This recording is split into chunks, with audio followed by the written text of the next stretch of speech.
Hey, Bestie. Hey guys, get two Bestie homeschooling mamas coming at you. I'm Gail. And I'm Christina. And welcome to today's episode. It is week 4 of our 2024 Vision series. And we are super excited for this one as it's about keeping your marriage healthy. Now, I know you're going to say, we've talked about all those things, Gail. We have a little bit different take of it this time. Miss Christina has really kind of dove deep into the little things in marriage that we don't always think about. Yeah. Right? So we're going to let Chris take it off. Okay. So it's 2024. It's a new year full of growth and potential, right? So let's take this chance to make sure that our marriage is healthy. We actually, like she just said, we talk about this a lot. It is so important to us. We really have a passion for marriage. Yes, and I love that about us.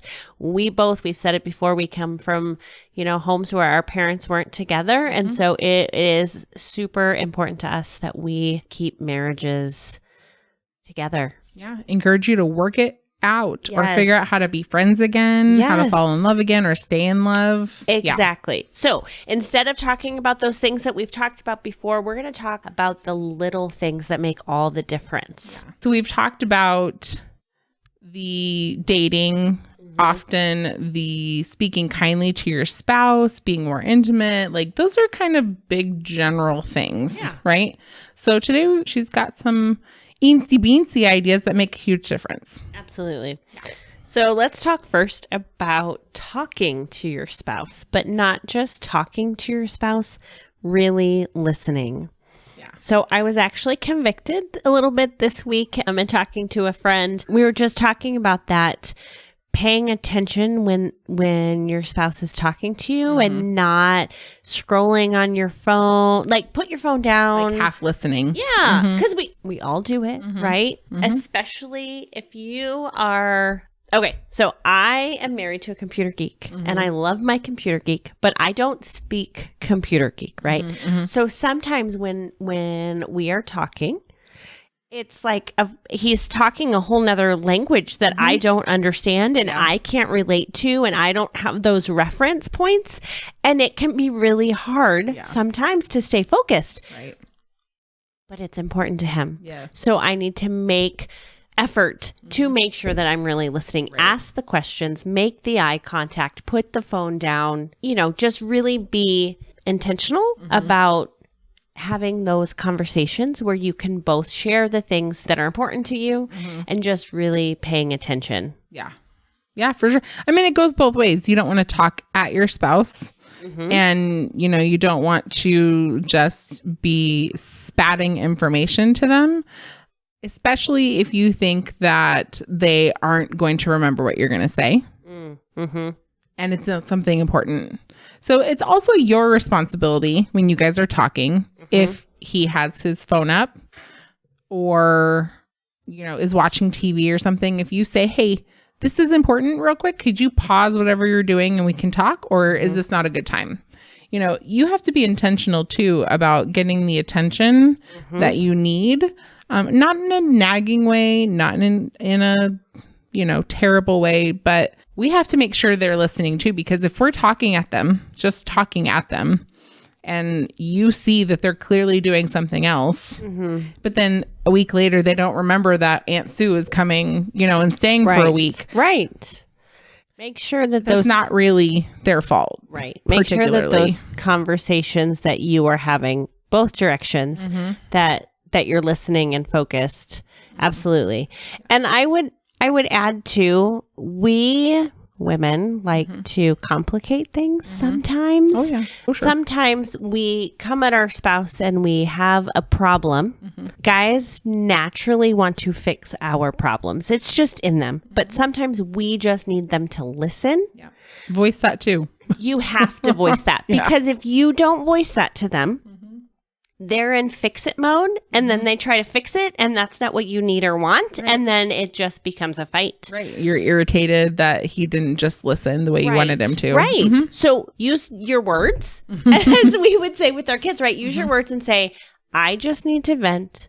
I just need to talk this out. I don't need you to fix it. I don't need you to fix this.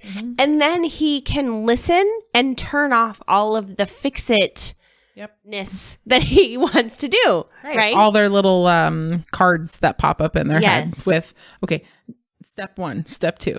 Yeah, those will go away. Yes, because he will have a solution. He will come up or find a solution. Not always is it one you're going to want either. Exactly. So, and if you want to work this out on your own, it's very important to tell them that. Yes, exactly. Yeah. They don't know it if you don't tell it, because our minds work differently than theirs do. 100%. We think differently than they do. So if we can communicate well, then that will help so much. Yeah.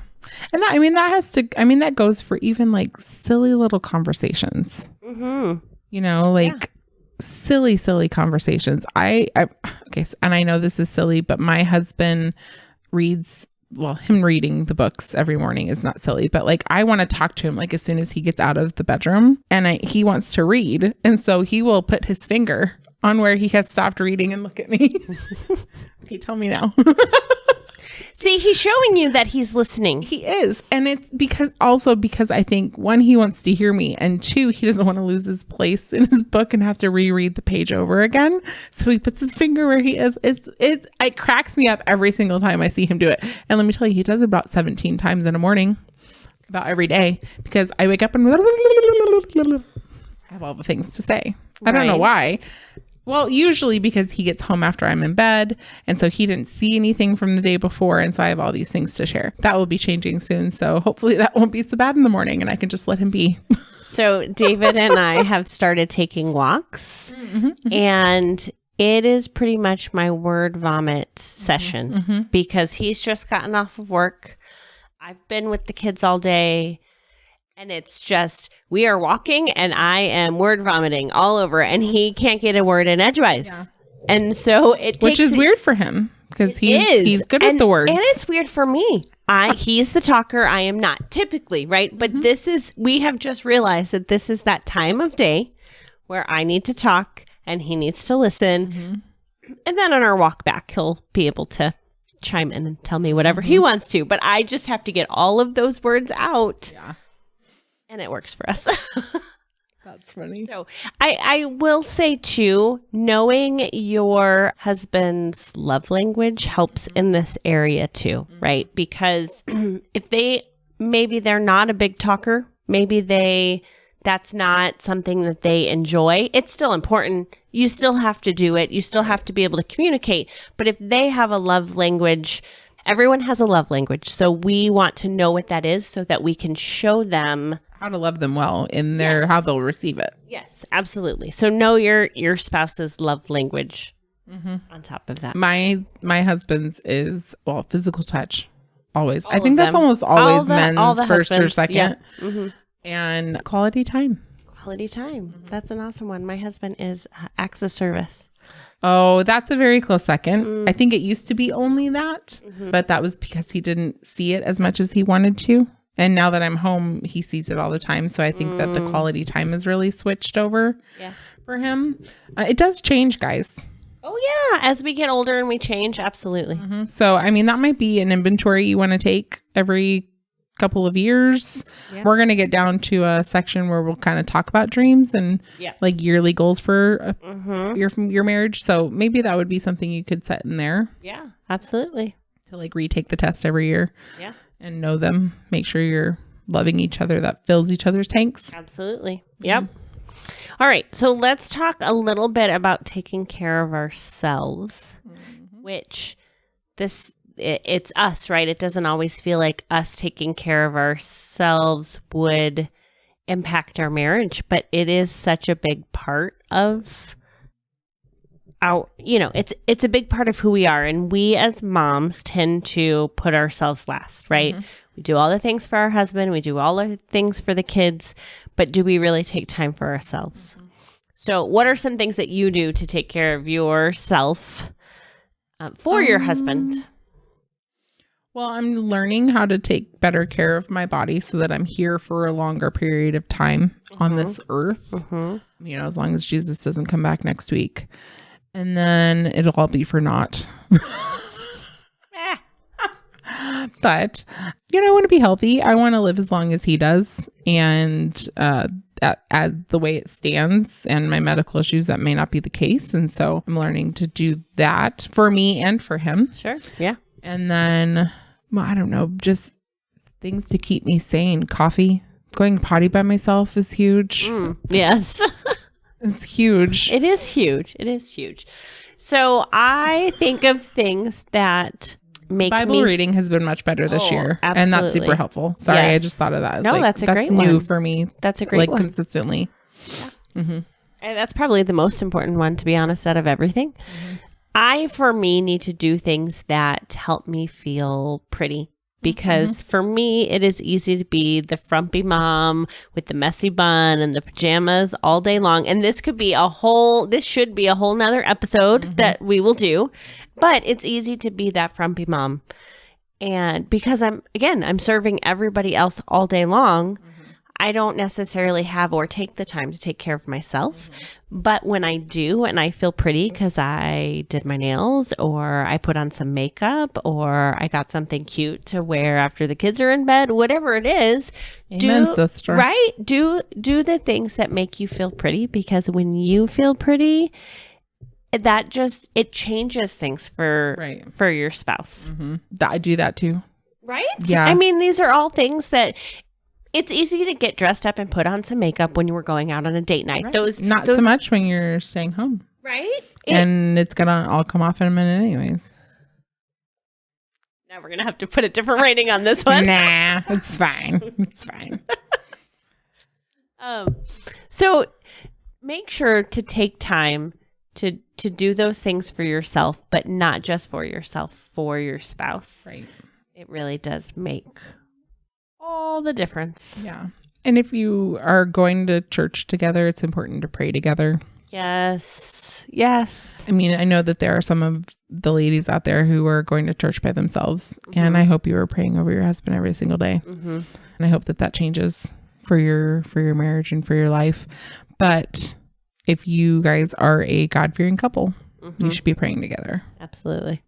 For sure. Yep. That changes your marriage. I mean, to me, that's almost more intimate than the other parts of intimacy. Yeah. Because you're sharing your day and your needs and your wants and your praises and your thanks with the Lord. And, if that really is the center of your marriage, that should feel the most intimate. Yeah. Absolutely. And that's a great way to take care of yourself. Agreed. That is such good words. Okay. So the last thing that I thought of that is so important, and I really think that this is something that a lot of us don't do or don't do often enough. And this is to allow yourself to dream with your spouse. So we spend all these years raising kids, working hard so that we can pay for the house and pay for the kids and pay for the cars and do all the things. And it's rush, rush, go, go, go. How much time do we spend dreaming about the things that we want to do? And what happens when the kids are grown and gone? And you've never dreamed together. Where does that leave you? What are you going to do with those? Are very lost marriages usually. Yeah. So take the time now, while the kids are still at home, while the kids are still little, to dream. Not just dream about the next vacation. Dream about the future. Dream about where you want to be in 10, 20, 30 years. What type of grandparents do you want to be? Where do you want to travel to? Do you have a business adventure that you want to do together after you're done and retire? Dream. Just dream as big and as crazy as you want to, but do it together so that you have somewhere to go and something to look forward to.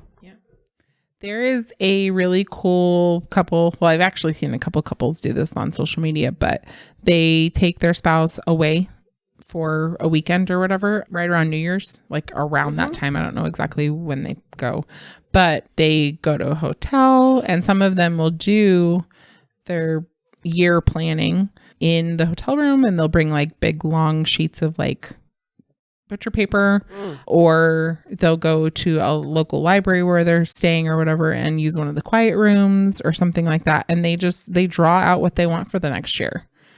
And I think that is really cool. That is. You hear that with businesses and nonprofits, right? The beginning of the year, they do that type of thing. Well, yeah, that's a great idea. Why aren't we doing that for our families, for our relationship? Well, and some of these couples that went and did this are both entrepreneurs. And so they want to see what their business is going to look like, but they want their spouse's input. Yeah.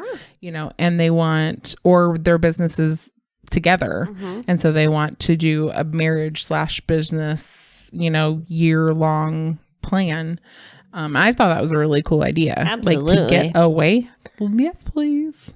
And then to get to dream with my spouse and then, you know, maybe go to a hot tub or a, you know, nice dinner or something later in the day. Yes, please. Absolutely. I love it. Sign me up. Right. I'll be there. Right. That's awesome. Yeah. And it doesn't have to be, you know, 5 years down the road. If you guys are struggling, work on the next 6 months. Sure. Make a dream for what you want your marriage to look like in 6 months. Yes. Small wins will help you to make it to that next milestone. And then you can dream again for the next 6 months. Absolutely. I just think that, you know, we can think big picture and you should think big picture, you know, retirement and, you know, those kinds of things. How will you get there? You have to plan for that, those kinds of things. But if you're in a rocky spot, focus on the first 6 months, fix it together.